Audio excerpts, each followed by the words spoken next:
നമസ്കാരം, എൻ്റെ പേര് നിതിൻ AF എന്നാണ്. ഞാൻ SVT ഹോസ്പിറ്റലിലെ കൺസൾട്ടൻറ്റ് സൈക്കോളജിസ്റ്റാണ്. ഇന്ന് ഞാൻ നിങ്ങളോട് സംസാരിക്കാൻ ആഗ്രഹിക്കുന്ന വിഷയം, ഈ അടുത്ത കാലത്ത് കേരളത്തിൽ HIV ബാധിതരുടെ എണ്ണം, പ്രത്യേകിച്ച് ജെൻസി, അതായത് 14 വയസ്സ് മുതൽ 29 വയസ്സ് വരെയുള്ള ആൾക്കാരുടെ ഇടയിൽ കൂടി വരുന്നതായിട്ടാണ് പഠനങ്ങൾ അല്ലെങ്കിൽ കണക്കുകൾ സൂചിപ്പിക്കുന്നത്. 2019 മുതൽ ഓരോ വർഷം കഴിയുന്തോറും 2025 വരെ ഓരോ വലിയ രീതിയിൽ തന്നെ ഒരു ഇൻക്രീസ് പെർസെൻറ്റേജ് വൈസ് തന്നെ നമുക്ക് കാണാനായിട്ട് കഴിയുമെന്നുള്ളത് വളരെ പ്രധാനമായും ക്രിട്ടിക്കലി നമ്മുടെ സൊസൈറ്റി ചിന്തിക്കേണ്ടുന്ന ഒരു കാര്യം തന്നെയാണ്. അപ്പോൾ എന്തുകൊണ്ടാണ് ഈ പോപ്പുലേഷൻ്റെ ഇടയിൽ, അതായത് ഈ ജെൻസി 14 വയസ്സ് മുതൽ 29 വയസ്സ് വരെയുള്ള ആൾക്കാരുടെ ഇടയിൽ സെക്ഷുവലി ട്രാൻസ്മിറ്റിംഗ് ഡിസീസ്, പ്രത്യേകിച്ച് HIV AIDS തുടങ്ങിയ അസുഖങ്ങൾ വരുന്നു എന്ന് ചോദിച്ചാൽ അതിൽ പല കാരണങ്ങൾ നമുക്ക് കണ്ടെത്താനായിട്ട് കഴിയും. ഒന്ന് എന്ന് പറയുന്നത്, പ്രത്യേകിച്ച് ഡേറ്റിംഗ് ആപ്പുകളുടെ തന്നെ വളരെ വലിയൊരു ഉപയോഗം ഈ ഒരു ഏജ് ഗ്രൂപ്പിൽ നമുക്കിന്ന് വളരെയേറെ കാണാനായിട്ട് കഴിയും. ഇപ്പോൾ ഡേറ്റിംഗ് ആപ്പുകൾ നമ്മൾ പരിശോധിക്കുകയാണെങ്കിൽ വെസ്റ്റേൺ കൺട്രീസിൽ അല്ലെങ്കിൽ വെസ്റ്റേൺ സിവിലൈസേഷനിൽ ഡേറ്റിംഗ് ആപ്പുകൾ ഉപയോഗിക്കുന്ന ആ പർപ്പസിലല്ല നമ്മുടെ നാട്ടിൽ ഡേറ്റിംഗ് ആപ്പുകൾ ഉപയോഗിക്കുന്നത്. നമ്മുടെ നാട്ടിൽ ഡേറ്റിംഗ് ആപ്പുകൾ പലപ്പോഴും ഒരു സെക്ഷൽ ഫിസിക്കൽ റിലേഷൻഷിപ്പിന് വേണ്ടിയിട്ട് ഒരു പാർട്ട്ണറെ കണ്ടുപിടിക്കാൻ വേണ്ടിയിട്ടുള്ള ഒരു പ്ലാറ്റ്ഫോമായിട്ടാണ് മോസ്റ്റ്ലി വൈഡ്ലി ഡേറ്റിംഗ് ആപ്പുകളൊക്കെ തന്നെ നമ്മുടെ നാട്ടിൽ യൂസ് ചെയ്യുന്നത്. അപ്പോൾ അങ്ങനെ വരുമ്പോൾ ഈ ഡേറ്റിംഗ് ആപ്പുകളുടെ ഉപയോഗം പല ആൾക്കാരെയും ഫൈനലി ഇത്തരത്തിലുള്ള സെക്ഷൽ റിലേഷൻഷിപ്പിനകത്തേക്ക് കൊണ്ടുചെന്നെത്തിക്കുന്നതും ഇതൊക്കെ തന്നെ ഒരു സെക്ഷലി ട്രാൻസ്മിറ്റിംഗ് ഡിസീസിന് കാരണമാകുന്നുണ്ട് എന്നുള്ളത് വളരെ പ്രധാനപ്പെട്ട ഒരു വസ്തുതയാണ്. അതുപോലെ ഒരു പ്രധാനപ്പെട്ട ഒരു കാര്യമാണ് സ്റ്റുഡൻറ് മൈഗ്രേഷൻ.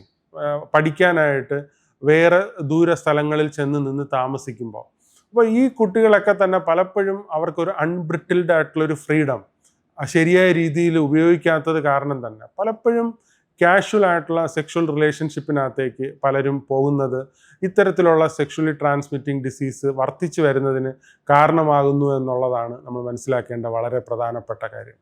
അപ്പോൾ എങ്ങനെയാണ് നമുക്ക് കുറെ കൂടെ ബെറ്റർ ആയിട്ടുള്ള ഒരു ലൈഫ് മുന്നോട്ടേക്ക് കൊണ്ടുപോകാനായിട്ട് കഴിയുക എന്നുള്ളത്, ഇപ്പോൾ ജനറലി ഒരു പോസ്റ്റ് മോഡേൺ തോട്ട്സ് എന്ന് പറയുന്നത്, അല്ലെങ്കിൽ ഒരു സെക്സ് എഡ്യൂക്കേഷനകത്തൊക്കെ പറയുന്നത് എന്താണെന്ന് വെച്ചാൽ, സേഫ് ആയിട്ടുള്ള മെത്തേഡ്സിൽ സെക്ഷൽ റിലേഷൻഷിപ്പിൽ ഏർപ്പെടുക എന്നുള്ളതാണ്. അതായത് കോൺട്രാസെപ്റ്റീവ്സ് യൂസ് ചെയ്യുക എന്നുള്ളതാണ്. പക്ഷേ യഥാർത്ഥത്തിൽ വളരെ റിയലിസ്റ്റിക്കലി നമ്മൾ മനസ്സിലാക്കേണ്ടത്, ഏറ്റവും സേഫസ്റ്റ് ആയിട്ടുള്ളതും മോസ്റ്റ് പ്രൊട്ടക്റ്റീവുമായിട്ടുള്ള സെക്ഷൽ റിലേഷൻഷിപ്പ് എന്ന് പറയുന്നത് നമ്മുടെ സെക്ഷൽ റിലേഷൻഷിപ്പ് മാരിറ്റൽ ലൈഫിനകത്ത് കൺഫൈൻ ചെയ്യുക എന്നുള്ളതാണ്.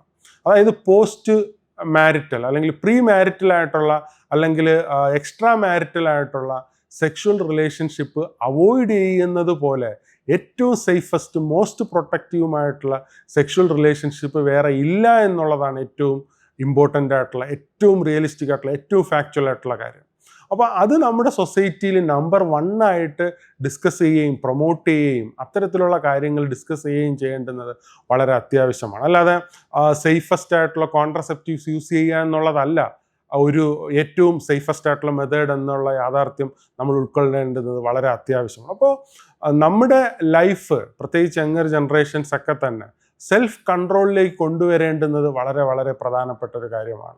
എല്ലാം അതിൻ്റേതായിട്ടുള്ള സമയത്ത് അതിൻ്റേതായിട്ടുള്ള പ്ലേസിൽ പ്രോപ്പറായിട്ടുള്ള മെത്തേഡ്സിൽ പ്രോപ്പറായിട്ടുള്ള വേയിൽ ഏറ്റവും ഫങ്ഷനിങ് ആയിട്ടുള്ള രീതിയിൽ മാരിറ്റൽ ലൈഫിനകത്തേക്ക് സെക്ഷൽ റിലേഷൻഷിപ്പിനെ കൊണ്ടുവരിക എന്നുള്ളത് വളരെ വളരെ പ്രധാനപ്പെട്ട സിവിലൈസ്ഡ് ആയിട്ടുള്ള, കൾച്ചറലായിട്ടുള്ള, ഹെൽത്തി ആയിട്ടുള്ള കാര്യമാണ് എന്നുള്ളത് നമ്മൾ യങ്ങർ ജനറേഷൻ മനസ്സിലാക്കേണ്ട വളരെ പ്രധാനപ്പെട്ട ഒരു കാര്യമാണ്. അങ്ങനെ ചിന്തിച്ച് അവരുടെ വാക്കുകളും പ്രവർത്തികളും വരികയാണെങ്കിലാണ് ഈ ഇപ്പോൾ കൂടുതലായിട്ട് കാണുന്ന സെക്ഷലി ട്രാൻസ്മിറ്റിംഗ് ഡിസീസ്, പ്രത്യേകിച്ച് യങ്ങർ ജനറേഷനിൽ കാണുന്നത്, വരും വർഷങ്ങളിൽ കുറച്ചു കൊണ്ടുവരാനായിട്ട് കഴിയുകയുള്ളൂ എന്നാണ് ഞാൻ വിശ്വസിക്കുന്നത്.